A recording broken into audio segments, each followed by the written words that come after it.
Hello, everybody, and welcome to another episode of Resilience Talk with Brad Neufeld.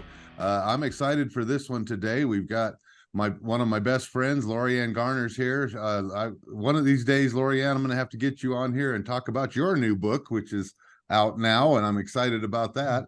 But our guest of the hour here, or however long we go, is Mr. Jon Anfinson.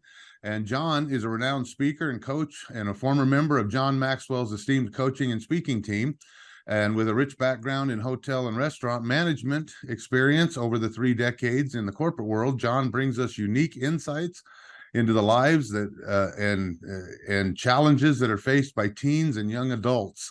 And Jon, this couldn't come at a better time here. This is something near and dear to my heart. I am so worried about the teens of this generation here and what they have ahead of them faced and stuff. But let's start by talking a little bit about yourself. Tell us a little bit about what's going on. Are you talking about up here? Maybe. Well, obviously at Resilience Talk, we like people who have overcome some pretty major challenges, and you're doing that right now. You're right in the middle of the fight of overcoming something pretty intense here. I am. Yes, I was diagnosed with a glioblastoma tumor over here back in the middle of August. And had 2 craniotomy surgeries, 36 days straight of heavy radiation. And I am fully believing that God has said, that's enough. We're done. Let's just go on. Had an MRI last night. We'll wait and see what the results are of that to know where we go from here. So well, we're definitely praying for you. Thank you. Definitely praying for you. Totally. So what is your please give us this knowledge that you have, because I want to also talk about that you've started a podcast, LoriAnn and yourself, that's called Brainpower Breakthroughs, and you can find that on YouTube. You have a YouTube channel right now, and I'm sure that's going to obviously explode into something good here and bring us some good information. What are your views for that? Well, really, I think where LoriAnn and I are basing this on is bringing the tools that we've learned in our business world and our experiences and our livelihoods, that really is geared towards helping these young adults. I kind of feel like, and when LoriAnn called me and talked to me about this in the first place, I kind of feel like, we've come out of the pandemic with a generation, and I call it a generation, the young adult, the generation, they just seem lost. And this is just my personal opinion. There are some exceptions to every rule out there, but they've lost their self-worth. They've lost their self-esteem. And most importantly, they've lost their sense of direction in life. Everything that, I've talked with a lot of people and a lot of parents, and I'll call them lawnmower parents. Okay. A very good friend of mine is a principal at a school here in the city that I live in. And we talked about this one day, and we thought, the parents nowadays with these young adults and these teens seem to just kind of sweep their arm, clear everything out in front of this young adult, hand him a key to a car, hand him a phone, and say, there you go do you. But leave me out of it because I don't have time to deal with you. Most of the time, I think it's because they don't know how to deal with them. And so the young adult is left to their own devices. And I kind of look at it like this, this young adult, when they were in high school or college, to find out what they were going to do in life for the last few days of the week and into the weekend, they just went to the bulletin board on the end of the hallway. And there was all these events and all these parties and all these things, on these pieces of paper. Everything was set up for them. So they just had to know what time and where it was going to be. Right. Well, now they're out of that. They're home. Their parents have said, there you go be you, go do you. But no one is doing the scheduling. No one is filling out that piece of paper that says, hey, on Friday at 5:30, there's this at this place. You might want to go.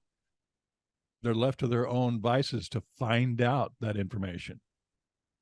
And they're not really good at what we have grown up doing, and that's this face-to-face communication. Most everything they do is through this. Yeah. And it's sad, definitely sad. It is. Well, especially when you consider the fact, if I'm talking to you with this and you say something to upset me, click, up, darn, drop the call. Oh, okay. Yeah, you don't have to deal with it. Right. Where if you and I are standing side by side in a mall and you say something that upsets me, we got to talk. We got to deal with this. And it's you and I face to face. And they just don't have that communication skill. And so it's up to us parents to teach them this. And I don't think we're doing a very good job of it. And so, I think this generation just really needs help in the communication field. And that in turn will build their self-worth and their self-esteem back to where they need it to be.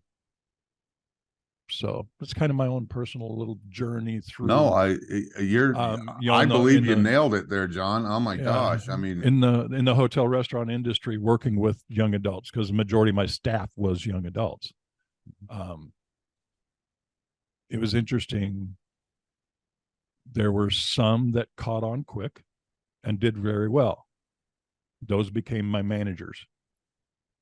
Okay. There were some that didn't catch on very quick and didn't do very well, and that was my dishwasher or my bus guy or my laundry attendant. Right. And it was all based on their ability to communicate, their ability to talk. Resilience talk. Let's talk. Yeah. So yeah, I love what you're bringing to the table with your storyline and your title of your network there, Brad. And I was excited when LoriAnn said, "Hey, this is who we're going to talk to." I thought, cool, let's do it. Well, thank you very much. Oh, you're welcome. You're more than welcome. I tell you, LoriAnn, please feel free to chime in here. But these kids today, I mean, I have 6 kids myself, and so there's a 14-year span in between, and it's so noticeable the difference between the attitudes of the older ones and then the attitudes of the younger ones, and the younger ones have definitely fallen into this whatever they call it, Gen Z, Gen X. I've lost track of where we are with all of that. But like you're saying, it's to get them committed to stick to something is just near impossible anymore. So I have just a little thing with that. I think that the pandemic really brought some strength out in our youth. Okay. And these teenagers are, I know that we talk about, they've lost so much, they don't have good direction. And so I want to swing it to the other side, to the kids that became so much stronger and stood up for themselves. And they just said, I'm not going to go to school anymore. I can do my schooling online. I can get my education. I can do my online business. There are 1,700 millionaires a day being made in the United States. Most of them are under the age of 20. Wow. So that is what's happening in the world right now. And so there is this shift in mentality, and whether it's good or bad or right or wrong, it just is. And I feel like these kids now, they have these super skills, let's just say super skills now, and their communication is not what it used to be. Like you said, there's not that face-to-face. They're performing because they can be online, they can sell things, they've become these little with how to make their lives so much better, because social media is in their favor now. So one thing that I was doing while I was writing my book, and I've got this series of books that I'm doing on teen success now, what I had to do is I had to go in and research 3-star reviews in best-selling books that had to do with teens. and see what they were really asking for. And I was shocked at what I found in my research, because one of the things that kept coming up over and over and over, and maybe not all three of these in the same comments, but what I noticed was, I'm looking for things that talk about divorce. How do I handle divorce? Maybe for themselves, but with their family members. And then some of the comments were, how do I handle suicide? Because they'd had either friends or family members that had committed suicide. And then the third one was death. How do I handle death? So not just, I mean, it was, I just felt like there's this deep thing there that they're asking for, that they're reaching out, and they're not finding it in books. They're not finding it in the things. So I know you guys are experts, and I don't want to make this, really sad or go into the gloomy, doom and all of that.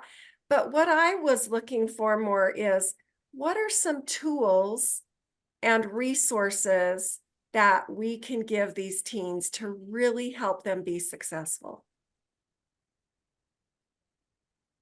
Jon, what are your thoughts there? Well, I totally agree with what she was bringing up. Me too. Absolutely. The issues that, like I said earlier, I was talking with a friend of mine that was a principal here in schools.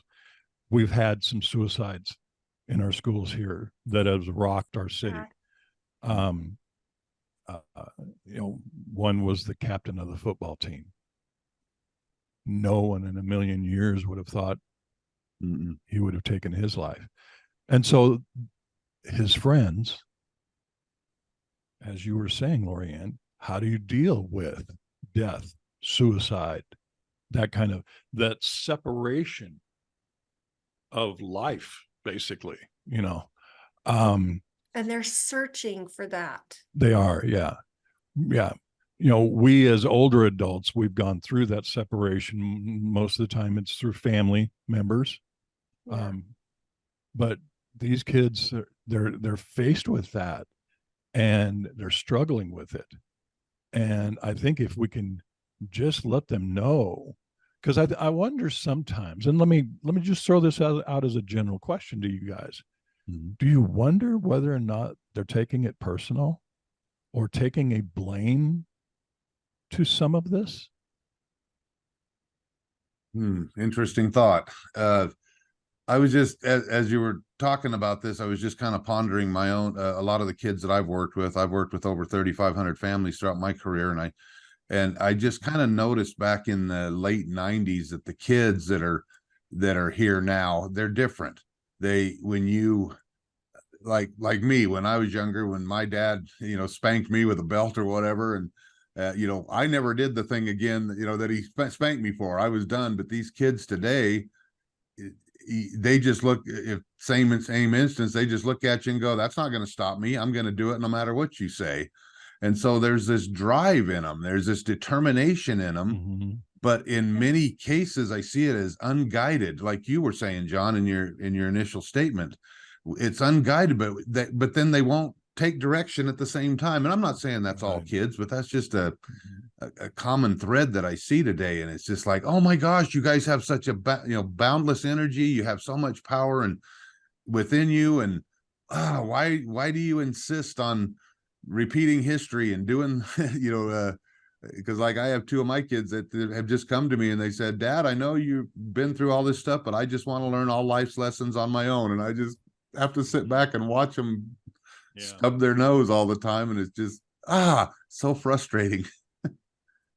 One of the things that I worked with some younger adults here in Springfield, when I started working in that direction, one of the things that they kept bringing up was FOMO. Yep. Fear of missing out. Fear of missing out. Yeah. And I asked a few of them, I said, what is it that you think you're missing out on? You run life 100 miles an hour faster than I do. Yeah. You process things because you can work online a gazillion more miles an hour than I can because they're all computer experts. Right. You know, and I've always said, I got the power button figured out. Anything above that, I pay people to do. You know, yeah. So, and these kids, in the time that I've got the power button turned on and my screen's coming up, they've already wrote a program to database, you know, this and this and this. And I'm like, you know, I can't keep up with them when it comes to electronic stuff. But then when I ask them, why do you feel this? They can't answer it. Yeah. So, you know, I think for us and working with these young adults, I really think the basis behind what may drive the ability to match these together is just standard communication. Yeah.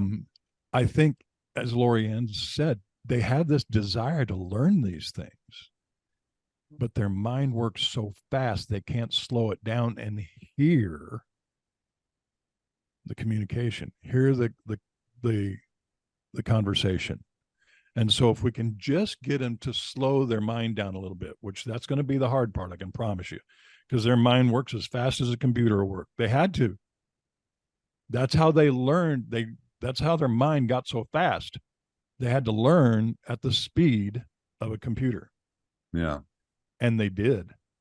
Wow. That's the key to it. They did learn as fast as the computer. And you just brought something up there. I'm sorry to cut you off there, Jon. No, go ahead. I was talking to my neighbor, and he just lives around the corner here. He has 6 kids, and they have really struggled with a lot of things with their kids right now.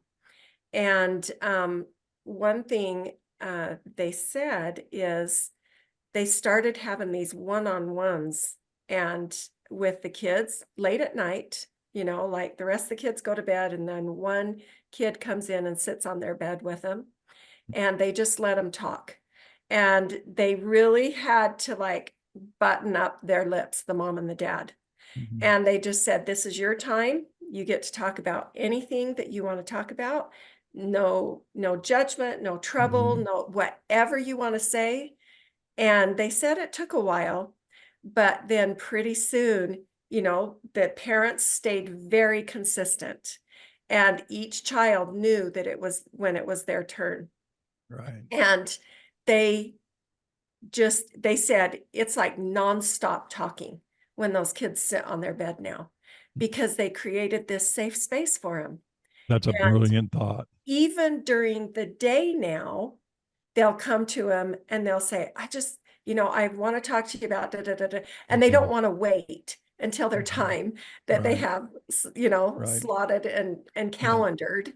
They want to like really start sharing. So they've created this safe space in their house, and they had to do it consistently. Like the kids did not want to talk. So they'd just sit on the bed in silence. And if they wanted to say something, they could, but they knew they had that. And I can't remember if they said it was 15 minutes they started out with or whatever the time. I don't remember the time that they said. I remember sitting on the bed with my mom, and she'd put my hair in curlers every single night, because back then there was nothing to do with curly hair. We had Dippity Doo, I think, is the only hair product that was out at the time. Oh my gosh, I haven't heard that for a while. Google that one. Yeah. So I would sit on the bed with my mom, and she would just put these sponge curlers in, and I'd sleep. But I had these conversations with her every single night because I sat on her bed while we hurried and threw some curlers in my hair. So I think that I don't know if we give one bit of advice today, but the things that we've been talking about with the youth, that communication, Jon, I think you've hit it right on. It's so powerful when our kids get to have that time with us, and not with a phone in our hands and saying, oh yeah, you know, and then scrolling some more and trying to listen. You can't do that. There's not that connection, that power of that communication, I feel. And I'll add to that, LoriAnn, what your friends did. They created an emotional, safe place. Yeah. And I think even with that, sometimes what these younger adults, because they know out in the real world and in the online world, that does not exist. No. Yeah. That quote unquote emotionally safe place where nothing is off limits, nothing is judged, nothing is shared outside of that place. And I think that's what, you know, the speed of life that they live in and that their world revolves around doesn't offer that. So I think I love the idea that your friends do, giving their child an emotionally safe place and time to just share. Right. Right. And they're not fixing anything. Yeah. Yeah. Right. And I hope what they share back is non-judgmental. Yeah. That they said that was their key. That was their goal. Perfect. Yeah. Perfect. That's And to me, that's where it needs to start for sure. I agree. Oh my gosh, both of you have brought up such a key point here today that I'm definitely gonna add that to my messaging for sure. Very cool. Because I've seen this whole thing too. I hear my kids, they say, "Oh, I want to go hang out with my friends." Then I've gone over to pick them up or whatever, and they're all sitting on the couch, totally in silence with the TV blaring. They're not even watching the TV, and they're on their phones texting each other. Yeah.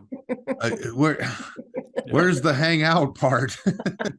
And so, but parents, so again, Jon, thank you so much. And LoriAnn, this is such a valid point. We've got to start as parents looking for that safe space for our kids to start. And I love your example there, LoriAnn, of starting, you know, just at nighttime or in the morning when they wake up, and just that safe space there.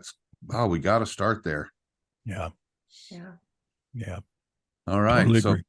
What's that? Go ahead, Jon. Sorry. I just said totally agree. All right. Well, we're gonna that's our message for today. Jon, I am so excited about your new platform here. And for those who, LoriAnn, tell us where people can find out more about the podcast here. Jon, please, this wealth of information that you're bringing us, please let it flow, my friend, as best as you can. And I just want to tell you this from the bottom of our hearts. We're so grateful for the things you've gone through, and I still think there's more to come, Jon. So we're all praying for you for a speedy recovery, and for all of you out there, please, let's help Jon. Let's put our prayers there, and we need your wisdom, my friend. Thank you. I appreciate those prayers. I do. They've got me through so far. So that's awesome. LoriAnn, any parting words? Well, you can find us. We made it as simple as we could because we didn't want to get stopped with not doing it and not sharing the brilliance that Jon has, you know. So we have a YouTube channel called Brainpower Breakthroughs, and it's in the show notes, by the way. Yeah. So you'll have the link there. So, and we really are talking about a lot of things with success for teens, but we dive into a lot of things on business because we've both been in business for a long time, and entrepreneur stuff, and and health. So but it really is just that brain power and the breakthroughs that we have that help us be successful. Yep. Fantastic.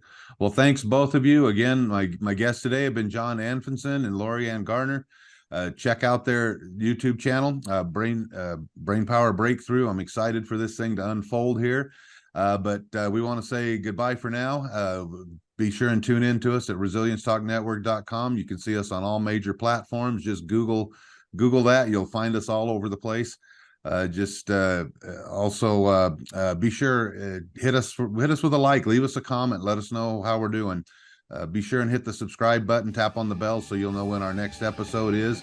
Anyway, great things. But until we meet again, go for everything that you want in life and make it happen.